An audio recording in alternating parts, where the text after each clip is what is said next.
Don't talk to me. I'm tired. When I told my husband, who had just returned from work, that dinner was ready, that's what he snapped back with. Seeing me at a loss for words, he sighed. Really? You have it easy. I bet you've never considered what I'm thinking or doing. Being a good husband isn't a walk in the park. My once calm and gentle husband seems to have vanished. His cold gaze pierces me. He knocked back the icy beer I'd set out for him in no time flat, then disappeared into our bedroom. From that moment on, it was as if I didn't exist to him. Every word out of his mouth seemed to cut deeper than the last. Things like, Nicole, since you're working part-time, you should handle all the housework. And you're bringing in money now, so don't expect me to chip in for expenses. Just like that, I found myself saddled with all the housework, and he didn't contribute a single cent to our living costs. Our only means of communication were messages over text, most of which he never even bothered to open. I kept asking myself how we ended up like this, and the answer hit me in a pretty unexpected way. I'm Nicole, a 30-year-old working part-time. I married Dan, my same-age partner, 3 years ago. We were set up by a friend who thought we might hit it off, and they were spot on. We clicked instantly and bonded over our shared love for books and our similar ways of thinking. Dan was such a gentle and kind-hearted guy that I fell head over heels in no time. After several dates, I was the one who suggested we make it official. Dan was on the same page, and we jumped into a relationship full of joy and excitement. We've managed to navigate our way this far without any big blowouts or fights. We've got a pretty fulfilling marriage, except for one big hiccup, and that's Dan's work situation. He's stuck in a textbook exploitative company, working unpaid overtime, getting called in on his days off without a moment's notice. There's a never-ending round of work parties disguised as client entertainment, and Dan always comes home exhausted. Hey Dan, are you sure you're okay with this? How about considering a company where you can actually catch your breath? Well, yeah, but I'm in the middle of a major project. Plus, it seems like my boss is expecting a lot from me. Dan's a good guy, but struggles with making decisions and tends to get swayed easily. He's been mulling over the idea of changing jobs, but for various reasons, he's been unable to take that leap. I couldn't stand by and watch him get increasingly burnt out, though. I talked to friends from college, older acquaintances, anyone who might know of better companies, and I started combing through job postings. I narrowed it down to around 10 companies and suggested that Dan give them a shot. I knew I was meddling, but he seemed grateful for the suggestion. Maybe he needed that little push. Either way, he threw himself into the job hunt, and finally, he managed to switch to a company that treated its employees a lot better. The overtime is almost non-existent, they strictly observe the weekend, and he can actually take vacations and paid leave.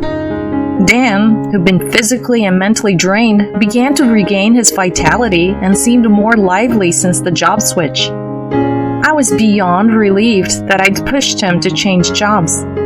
I truly meant it from the bottom of my heart.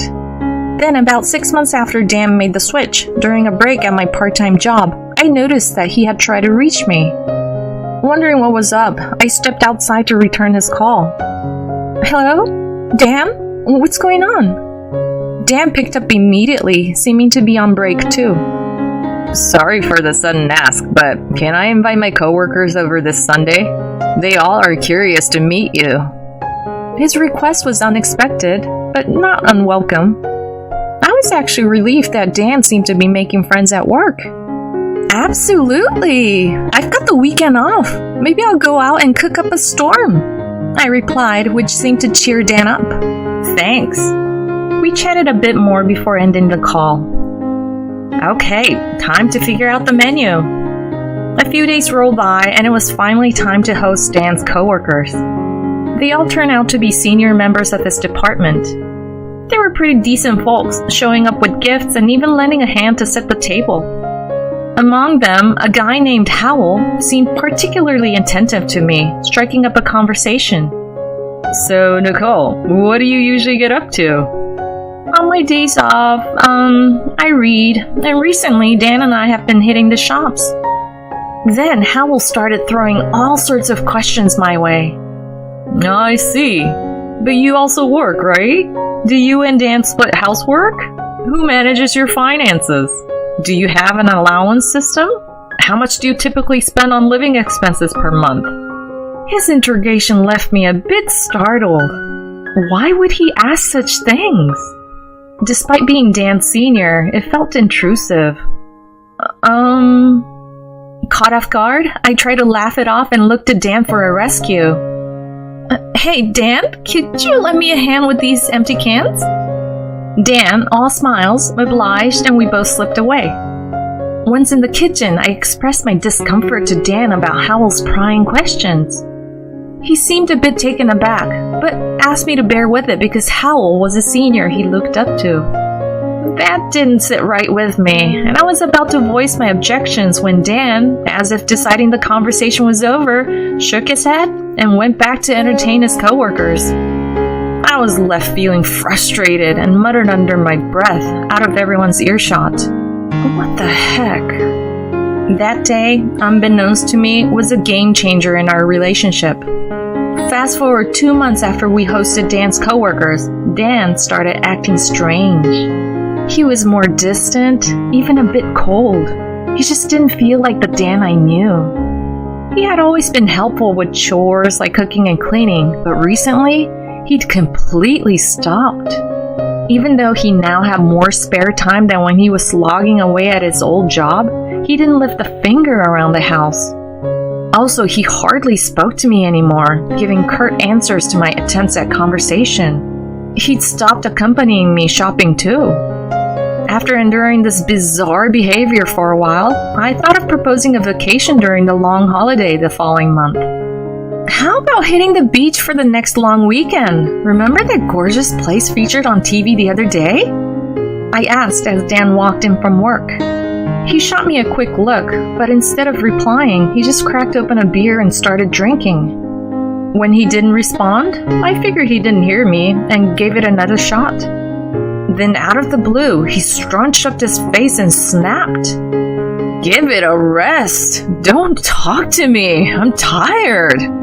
His words knocked the wind out of me, and I was left speechless.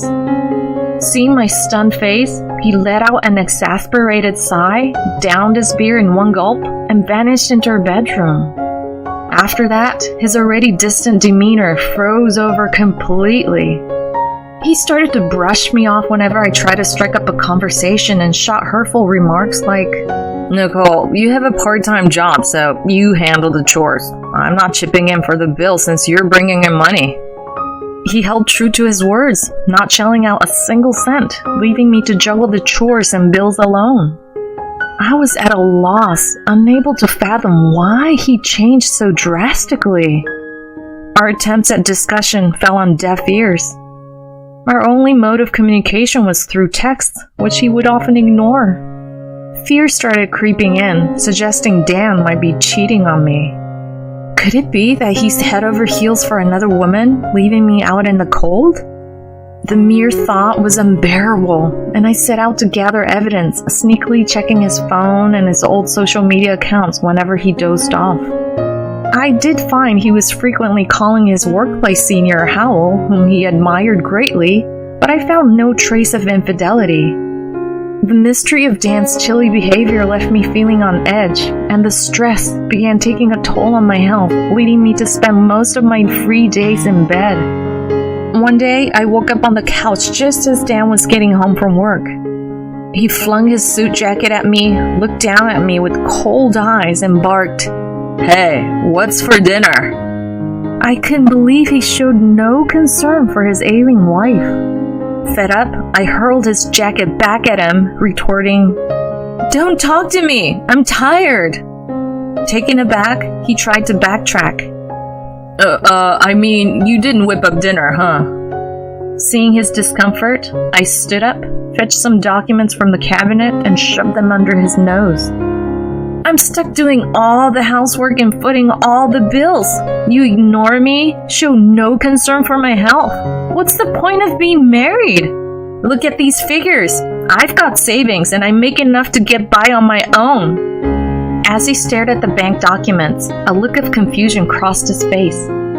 Huh? What are you trying to say? I'm saying I want a divorce.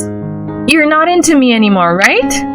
If that's the case, there's no sense in being married. The truth is, when I started sniffing around for signs of Dan's possible infidelity, I also took up a side gig. If he was really messing around on the side, I was pretty sure we were headed for Splitsville. When I mentioned the D word, Dan looked like he'd been blindsided by a bus. I guess it really knocked him for a loop. He holed up in the bedroom, clutching his head. Not that it was going to change anything. Not long after, I could hear chatter from the bedroom. At first, I thought Dan was just talking to himself, but it turned out he was yakking away on the phone with someone. Maybe getting advice from his mom, who knows? I let him stew and started to pack up my stuff. I figured I'd bunk at my parents' until Dan simmered down. As I packed, I realized I didn't really have a ton of stuff. I mean, I could buy new clothes anytime, and as long as I had my precious stuff, I was golden. Okay, time to hit the road. Just as I was about to blow this popsicle stand, the doorbell rang. Talk about lousy timing. Already at the front door, I opened it with a sigh. And boy, was I floored by what I saw next. There, dressed to kill in a sharp suit and holding a bunch of roses, was Howell. Why in the world was Howell here, and all decked out?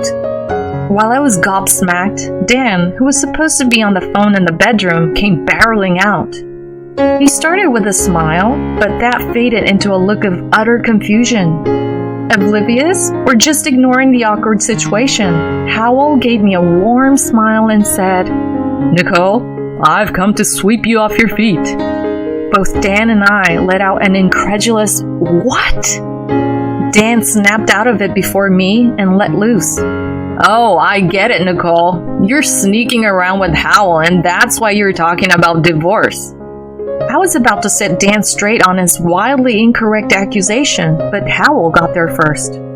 "Nicole cheating? No way. I admit, I'm sweet on Nicole. Fell for her the first day we met at this house." Howell continued, getting all nostalgic.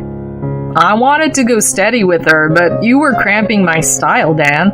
If you two split though, that's another story." Howell shot Dan a loaded look. Something seemed to click for Dan, his voice shaking.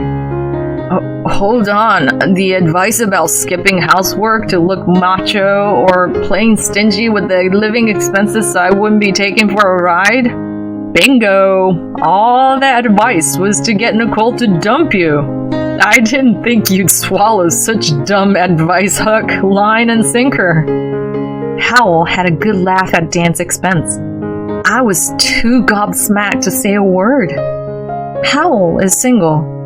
Sure, he's good at his job and Dan respects him as a senior, but if he had thought things through, he'd have realized that advice was baloney.